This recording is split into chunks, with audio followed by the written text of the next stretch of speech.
ഈ മണിച്ചിത്രത്താഴിൽ ഞാനും ലാലും വർക്ക് ചെയ്തിട്ടുണ്ട്, അതുപോലെ പ്രിയദർശൻ വർക്ക് ചെയ്തിട്ടുണ്ട്, സിബി മലയിൽ വർക്ക് ചെയ്തിട്ടുണ്ട്. ഇവരെല്ലാവരും തന്നെ ഫാസിൽ സാറിൻ്റെ ശിഷ്യന്മാരായിരുന്നു. പ്രിയൻ കാര്യമായിട്ട് സിനിമകൾ വർക്ക് ചെയ്തിട്ടില്ലെങ്കിലും പ്രിയൻ മഞ്ഞിൽ വിരിഞ്ഞ പൂക്കളിൽ ഫാസിൽ സാറിൻ്റെ സെറ്റിലുണ്ടായിരുന്നു. മോഹൻലാലിൻ്റെ കൂട്ടുകാരനായിട്ട് അവിടെ എപ്പോഴും പ്രിയനും ഉണ്ടായിരുന്നതുകൊണ്ട് ഒരു അസിസ്റ്റൻറ്റിനെ പോലെ അവിടെ കാര്യങ്ങളൊക്കെ നടത്തിയിരുന്നതുകൊണ്ട് പ്രിയനും മാനസിക ഗുരുവാണ്. പ്രിയൻ്റെ മാനസിക ഗുരുവാണ് ഫാസിൽ സാർ. പിന്നെ പ്രിയനോടൊപ്പം ഫാസിൽ സാറിനോടൊപ്പം ഒരുപാട് പടം വർക്ക് ചെയ്തിട്ടുള്ള ആളാണ് സിബി മലയിൽ. ഞങ്ങൾ സിനിമ പഠിക്കുന്നതും സിനിമ തുടങ്ങുന്നതും ഒക്കെ ഫാസിൽ സാറിനോടൊപ്പമാണ്. അപ്പോൾ ഈ മണിച്ചിത്രത്താഴ് എന്ന് പറയുന്ന സിനിമ അത് ഒരു ടൈം ലിമിറ്റഡ് ആയിരുന്നു. അത് റിലീസ് ഡേറ്റ് അനൗൺസ് ചെയ്തിട്ടാണ് ആ ഷൂട്ടിംഗ് തുടങ്ങിയത്. അപ്പോൾ നമുക്ക് പെട്ടെന്ന് അത് ഷൂട്ടിംഗ് തീർക്കണം, ആ ഡേറ്റിൽ തന്നെ എത്തിക്കണമെങ്കിൽ നമുക്ക് ഒരു ഷെഡ്യൂളിൽ തീർക്കുകയും വേണം. അപ്പോൾ ഒരു ലൊക്കേഷനും അത് തന്നെയാണ്. അപ്പോൾ അവിടെ തന്നെ പല ആർട്ടിസ്റ്റുകളുടെ സീൻസും ഉണ്ട്, എല്ലാ ആർട്ടിസ്റ്റുകളുടെ ഡേറ്റും ഉണ്ട്. അങ്ങനെ വന്നപ്പോൾ ഫാസിൽ സാറ് പറഞ്ഞു നമുക്ക് ഡബിൾ യൂണിറ്റ് വയ്ക്കാം. ഇന്നസെൻറ്റിൻ്റെയും ഗണേഷിൻ്റെയും ലളിത ചേച്ചിയുടെയും ശോഭനയുടെയും ഒക്കെ ചില സീനുകൾ നടക്കുന്ന അതേ സമയത്ത് തന്നെ മോഹൻലാലിൻ്റെ സീൻസ് വേറെയുണ്ട്. അപ്പോൾ മോഹൻലാലിൻ്റെ സീനും അവരുടെ മെയിൻ ആർട്ടിസ്റ്റുകളുടെ സീനും ഒക്കെ എടുക്കുമ്പോൾ ഫാസിൽ സാർ എടുക്കുമ്പോൾ ഞാനും ലാലും കോമഡി സീൻസ് അതേ സ്ഥലത്ത് തന്നെയാണ്, അതേ ലൊക്കേഷനിൽ തന്നെയാണ് 2 യൂണിറ്റ് വെച്ച് വർക്ക് ചെയ്തിട്ടാണ് അത് തീർത്തത്. അപ്പോൾ 2 ദിവസം ഷൂട്ട് ചെയ്യേണ്ടതാണ്. ഇന്ന് മോഹൻലാലിൻ്റെ ഷൂട്ട് ചെയ്താൽ നാളെ ഇന്നസെൻറ്റിൻ്റെയൊക്കെ ഫാസിൽ സാർ ഷൂട്ട് ചെയ്യണം. അപ്പോൾ ആ ഡേറ്റ് കുറയ്ക്കാൻ വേണ്ടിയിട്ട് ഒരു ദിവസം തന്നെ ഇന്നസെൻറ്റിൻ്റെയും വർക്ക് നടക്കും, അതേ ദിവസം തന്നെ ലാലിൻ്റെയും നടക്കും. അപ്പോൾ ഇവിടെ ആർട്ടിസ്റ്റിൻ്റെ വർക്ക് തീരുമ്പോഴേക്കും അവിടെ ഈ ആർട്ടിസ്റ്റിന് അവിടെ റോൾ ഉണ്ടാകും. അപ്പോൾ അങ്ങോട്ട് വിടും. അപ്പോൾ എന്താണ് അതിൻ്റെ ഒരു ഗുണം കിട്ടിയതെന്ന് പറഞ്ഞാൽ ഒരു ലിമിറ്റഡ് ബഡ്ജറ്റിനുള്ളിൽ ഒരു ലിമിറ്റഡ് ടൈമിനുള്ളിൽ ആ പടം തീർക്കാൻ സാധിച്ചു എന്നുള്ളത്. പിന്നെ ഞങ്ങളതിനകത്ത് ഹ്യൂമറാണ് എടുത്തിട്ടുള്ളത്. അതിനകത്ത് സീരിയസ് സീൻസ് ഒക്കെ ഫാസിൽ സാർ തന്നെയാണ് എടുത്തിട്ടുള്ളത്. പ്രിയൻ എന്താ എടുത്തതെന്ന് എനിക്കറിഞ്ഞൂടെ, സിബി എടുത്ത് എന്താണെന്ന് അറിഞ്ഞൂടെ. ഞങ്ങളെടുത്തെല്ലാം അതിനകത്ത് ഹ്യൂമർ റിലേറ്റഡ് ആയിട്ടുള്ള സീൻസാണ്. ഇന്നസെൻ്റ് ഏട്ടൻ്റെയും ഗണേഷിൻ്റെയും ഒക്കെ സീൻസാണ് നമ്മളെടുത്തിട്ടുള്ളത്. പിന്നെ ഞങ്ങളൊക്കെ ഫാസിൽ സാറിൻ്റെ ശിഷ്യന്മാരായതുകൊണ്ട് ഫാസിൽ സാറിൻ്റെ സ്റ്റൈൽ അറിയാം. അപ്പോൾ അതിനും ഒരു മിസ്മാച്ച് ചെയ്യാത്ത ഒരു ഷോട്ടും നമ്മളെടുത്തിട്ടില്ല. ആ സിനിമയുടെ ഒരു ടോട്ടാലിറ്റിയോട് ചേർന്ന് പോകുന്ന രീതിയിൽ തന്നെയാണ് ഷോട്ട്സൊക്കെ ചെയ്തിരിക്കുന്നത്. പിന്നെ നമ്മൾ എടുത്തത് നമ്മളൊന്ന് നമ്മളുടെ ഓർഡറിലൊന്ന് എഡിറ്റ് ചെയ്ത് കൊടുത്തു. പക്ഷേ ഫൈനൽ എഡിറ്റ് ഫാസിൽ സാറായതുകൊണ്ട് ആ എഡിറ്റിലാണല്ലോ അതിൻ്റെ ഒരു താളം വരുന്നത്. ആ താളം ഒരുമിച്ച് വരുന്നതുകൊണ്ട് ഇത് ഏതാണ് എടുത്തതെന്നൊന്നും ആർക്കും മനസ്സിലാവില്ല. അങ്ങനെയാണ് ആ സിനിമ.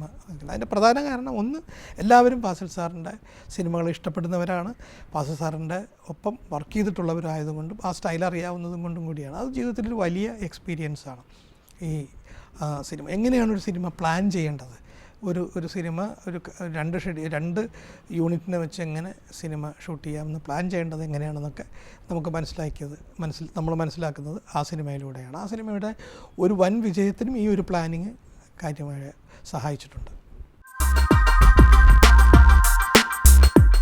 ഇപ്പോൾ ചെയ്തല്ലോ നമ്മൾ കിങ് ലെയർ ഞങ്ങൾ ഒരുമിച്ചായിരുന്നല്ലോ. എൻ്റെ തിരക്കഥയിൽ എൻ്റെ കഥയിൽ ലാലും ഞാനും കൂടി തന്നെ തിരക്കഥ ഉണ്ടാക്കി, സംഭാഷണം മാത്രം വേറൊരാളെ കൊണ്ട് എഴുതിയതാണ് ഈ കിങ് ലെയർ. അതും വലിയ വിജയമായിരുന്നു. അപ്പോൾ ഒരു സിനിമ ഈ 2 പേരുടെയും പേരിൽ ഇനി ഉണ്ടാവണം എന്ന് നിർബന്ധം പിടിക്കുന്ന കാര്യമില്ല. ഇനി ഉണ്ടാവില്ല എന്ന് നമുക്ക് പറയാൻ പറ്റില്ല. ഉണ്ടാകാനുള്ള സാധ്യതകൾ വളരെ കുറവാണ് എന്ന് വേണമെങ്കിൽ പറയാം. കാരണം ലാലു ബിസി, ലാലിൻ്റേതായ സർക്കിളും കാര്യങ്ങളും ഒരുപാട് എൻഗേജ്മെൻറ്റും ഉണ്ട്. എനിക്ക് എൻ്റേതായ ബിസിയും കാര്യങ്ങളും ഉണ്ട്. ഞാൻ തമിഴുണ്ട്, ഹിന്ദിയുണ്ട്, മലയാളമുണ്ട്.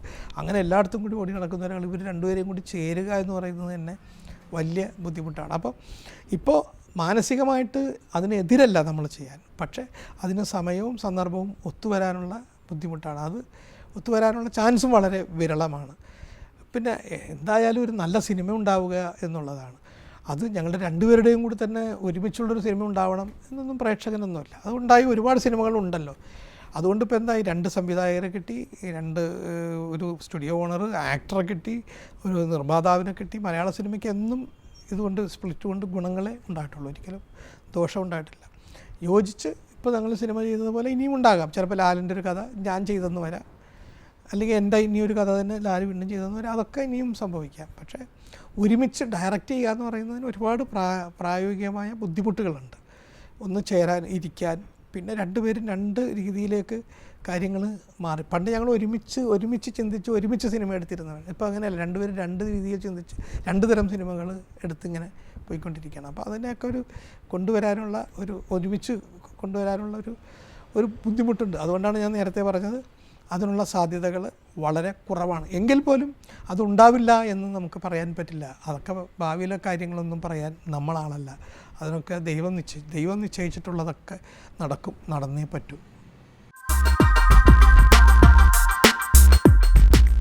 എൻ്റെ സിനിമയിലെ എല്ലാ സിനിമകളിലും തന്നെ സ്ത്രീ കഥാപാത്രങ്ങൾക്ക് നല്ല പ്രാധാന്യമുണ്ട്. കാരണം സ്ത്രീ ഇല്ലാത്ത സമൂഹമില്ല. സ്ത്രീ ഉള്ളതുകൊണ്ടാണ് മനുഷ്യകുലം തന്നെ നിലനിൽക്കുന്നത്, അല്ലേ? അപ്പോൾ സ്ത്രീയെ മാറ്റി നിർത്തിക്കൊണ്ടൊരു സിനിമയില്ല. ഇപ്പോൾ പൊതുവെ സംഭവിച്ചുകൊണ്ടിരിക്കുന്നൊരു കാര്യം എന്ന് പറഞ്ഞാൽ, സ്ത്രീ എന്ന് പറഞ്ഞാൽ നായകന് പ്രേമിക്കാനും ആടാനും പാടാനും മാത്രമുള്ള ഒരു ക്യാരക്ടറായിട്ട് ഒതുങ്ങി നിൽക്കുക. ആ പ്രേമം അല്ലെങ്കിൽ ആ പ്രേമം സഫലമാകുക, ബാക്കി ഇടിയാടി ബാക്കിയുള്ള കാര്യങ്ങളെല്ലാം നായകൻ ചെയ്യുക. ഇത് ഒരു തമിഴ് സിനിമയുടെ ഒരു കൾച്ചറാണ്. തമിഴിൽ അങ്ങനെയാണ്. ഹീറോ മാത്രമേ ഉള്ളൂ, ബാക്കി എല്ലാവരും നിസ്സാരമാണ്. ഹീറോയ്ക്ക് പാടാനും പ്രേമിക്കാനും ആടാനും വേണ്ടി മാത്രമുള്ളൊരു പെണ്ണ്. അതും കുറച്ച് മലയാളത്തിലേക്കും കയറി എന്നേ ഉള്ളൂ. ഈ സ്ത്രീ കഥാപാത്രങ്ങളുടെ സാന്നിധ്യം എൻ്റെ എല്ലാ സിനിമകളിലും ഉണ്ട്. റാംജി റാവുവിലാണെങ്കിൽ ഇവരോടൊപ്പം തന്നെ രേഖയുടെ കഥാപാത്രമുണ്ട്, റാണി എന്ന് പറയുന്ന കഥാപാത്രമുണ്ട്. ഹരിഹർനഗറിൽ മായ എന്ന് പറയുന്ന കഥാപാത്രം തൻ്റെ ചേട്ടനെ തേടി, ചേട്ടൻ്റെ മരണത്തിൻ്റെ കാരണം അന്വേഷിച്ച് വരുന്നതാണ് കഥ.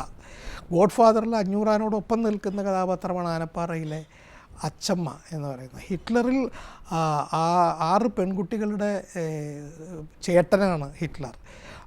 അതുപോലെ തന്നെ ഫ്രണ്ട്സ് 2 സുഹൃത്തുക്കളുടെ ഇടയിലേക്ക് ഒരു സുഹൃത്തിൻ്റെ വൈഫ് കടന്നു വരുന്നതോടുകൂടിയാണ് ഈ സുഹൃത്ത് ബന്ധത്തിന്, ആ ഫ്രണ്ട്ഷിപ്പിന് ഇതുണ്ടാകുന്നത്. അങ്ങനെ ഏത് സിനിമ എടുത്തു നോക്കിയാലും, ബോഡി ഗാർഡാണെങ്കിലും നയൻതാരയുടെ കഥാപാത്രമാണ് അതിനകത്ത് ഏറ്റവും സ്ട്രോങ് ആയിട്ടുള്ള കഥാപാത്രം. പ്രണയത്തിന് വേണ്ടി കാത്തിരിക്കുന്ന ഒരു ദുരന്ത നായികയുടെ കഥയാണ് ശരിക്കും പറഞ്ഞാൽ ഈ ബോഡി ഗാർഡ് എന്ന് പറയുന്ന സിനിമ.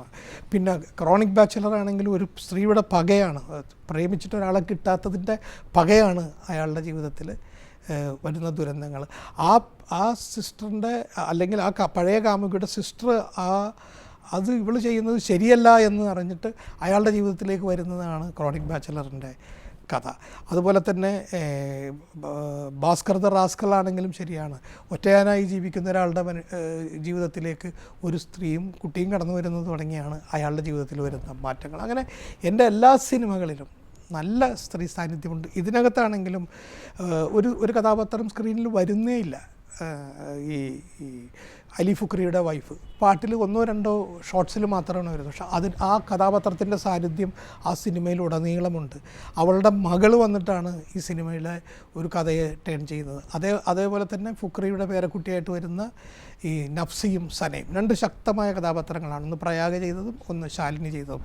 ഈ ഇതിനകത്ത് ഒരു പ്രയാഗയുടെ ക്യാരക്ടർ നഫ്സി വളരെ ഇന്നസെൻ്റ് ആയിട്ടുള്ളൊരു പെൺകുട്ടിയാണെങ്കിൽ സന വളരെ ക്രൂക്കഡാണ്. എന്നാൽ അവൾ അപ്പപ്പ കാര്യങ്ങൾ കാണാൻ വേണ്ടിയിട്ട് നുണ പറഞ്ഞ് പോകുന്ന കഥാപാത്രങ്ങൾ. അങ്ങനെ ഈ എല്ലാ കഥാപാത്രങ്ങൾക്കും നല്ല പ്രാധാന്യമുണ്ട് സിനിമയിൽ. അത് ചെയ്യുന്ന ആർട്ടിസ്റ്റുകൾക്കും അതൊരു ത്രില്ലാണ്. അപ്പോൾ എൻ്റെ സിനിമയിലേക്ക് ഒരു ഹീറോയിനോ അല്ലെങ്കിൽ ഒരു സ്ത്രീ കഥാപാത്രത്തെ അവതരിപ്പിക്കാനായിട്ട് ഏതെങ്കിലും ഒരു ആർട്ടിസ്റ്റോ ലേഡി ആർട്ടിസ്റ്റോ വരികയാണെങ്കിൽ അവർ ഹാപ്പിയാണ്. കാരണം വെറുതെ വന്ന് ഇങ്ങനെ നിഴൽ പോലെ നിൽക്കുന്ന ഒരു കഥാപാത്രത്തിന് വേണ്ടിയല്ല ഞാൻ വിളിക്കുക. ഒരു ജോലിക്കാരിയാണെങ്കിൽ പോലും അവർക്ക് കഥയിൽ സ്ഥാനമുണ്ടാകും. അത് കഥയിൽ അവർക്ക് കോൺട്രിബ്യൂട്ട് ചെയ്യാനുള്ള കാര്യങ്ങളുണ്ടാവും.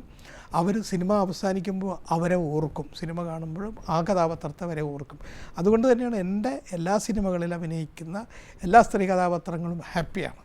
അവർ ഇന്നേ വരെ എന്തിന് ഞാൻ ആ സിനിമയിൽ പോയി അഭിനയിച്ചു എന്ന് ഒരു ലേഡി ആർട്ടിസ്റ്റിനും തോന്നേണ്ടി വന്നിട്ടില്ല. കാരണം അവരുടെ പെർഫോമൻസിനും കൂടി സ്കോപ്പ് ഉണ്ടാകുന്ന കഥാപാത്രങ്ങളാണ് എൻ്റെ സിനിമയിലെ സ്ത്രീ കഥാപാത്രങ്ങളെല്ലാം തന്നെ.